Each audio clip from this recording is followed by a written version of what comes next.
নাসিক থেকে ঔরঙ্গাবাদ পৌঁছাতে বেলা 2টো বেজে গেছিল। আর আমরা এমটিডিসি মানে মহারাষ্ট্র ট্যুরিজম ডেভেলপমেন্ট কর্পোরেশনে অনলাইনে হোটেল বুকিং করেছিলাম। রুমটা যথেষ্ট ভালো ছিল, এক ঝলক তোমাদেরকেও দেখিয়ে দিলাম।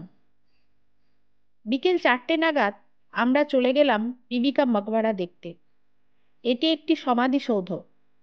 মহারাষ্ট্রের ঔরঙ্গাবাদে এটি নির্মিত করিয়েছিলেন আওরঙ্গজেবের পুত্র আজম শাহ তার মা রাবিয়া দুরানির স্মরণে।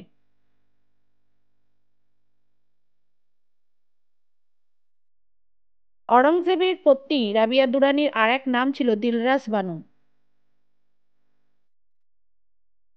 1668 থেকে 69 খ্রিস্টাব্দে এটি নির্মাণ করানো হয়েছিল।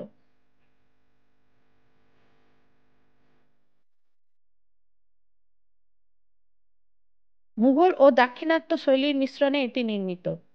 এটিকে গরিবের তাজমহলও বলা হয়, কারণ আইকনিক স্মৃতিস্তম্ভের সঙ্গে এর কিছুটা সাদৃশ্য আছে, যদিও আকারে এটি অনেকটাই ছোট।